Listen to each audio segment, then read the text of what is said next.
You're holding a stone right now.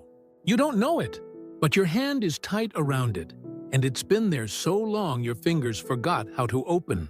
That stone has a name. Maybe it's a lie someone told. Maybe it's a promise that broke in half. Maybe it's the look on someone's face the moment they chose to hurt you. And you've been gripping it for weeks, months, years, thinking that holding on keeps you safe. But here's the strange part. The person who gave you that stone, they walked away a long time ago. You're the only one still carrying it.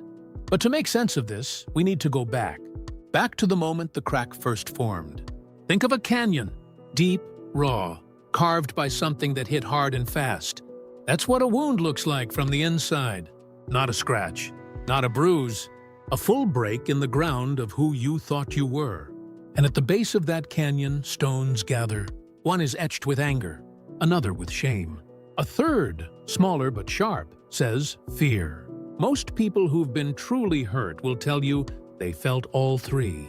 The anger comes first, hot and loud. It makes sense. Someone crossed a line. You have a right to be mad. But then shame creeps in. Quiet, cold. It whispers that maybe you let this happen. Maybe you should have seen it coming. And beneath the shame, fear. Fear that it could happen again. Fear that you're not strong enough to stop it. Those three stones settle at the base of the canyon, and they wait. Now here's where most people get stuck. They build a camp at the base of that canyon. They sit with the stones, they sort them, name them, hold them up to the light. And every time they replay the moment, the betrayal, the cruelty, the silence that should have been an answer, the stones get heavier. Not because the wound is fresh, but because they keep picking them up. You've done this. You know the feeling.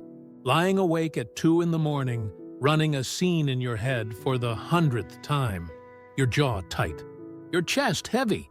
And the strangest thing is, the person who hurt you isn't there. They're asleep. They're living their life. They might not even remember the moment that rewired yours. Yet here you are, still in that canyon. This is where most advice gets it wrong. People say, "No, just let it go." As if you're gripping a balloon string and all you need to do is open your hand. But this isn't a balloon.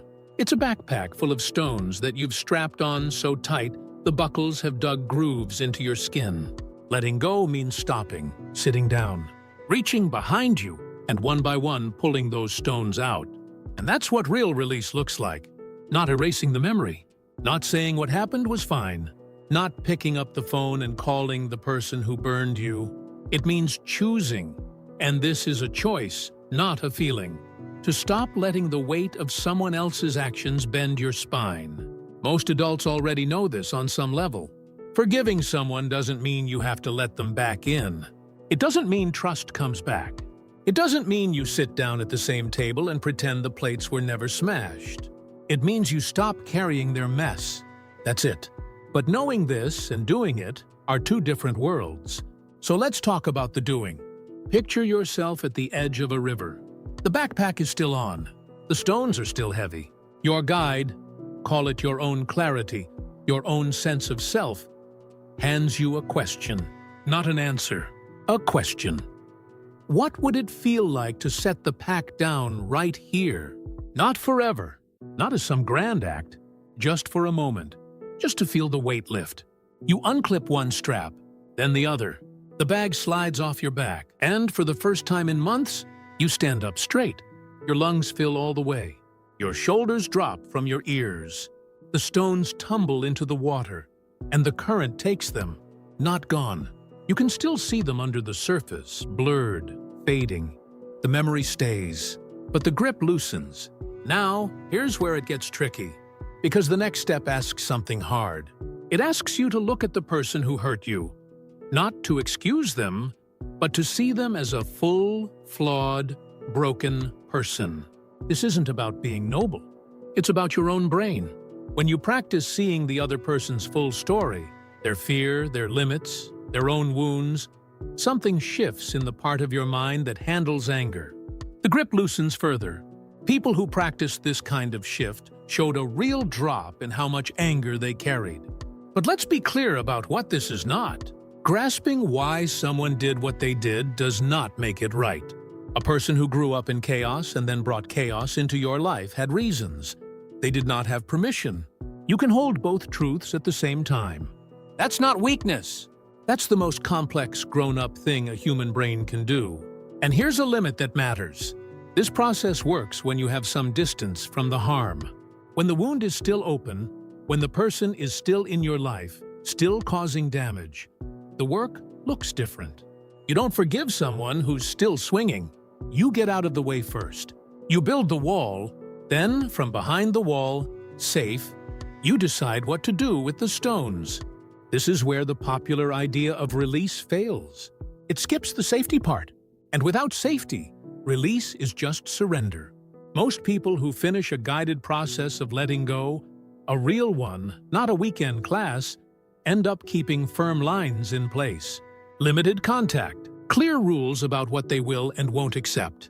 The shield stays up. The heart behind it starts to bloom. But the door? The door stays where they put it.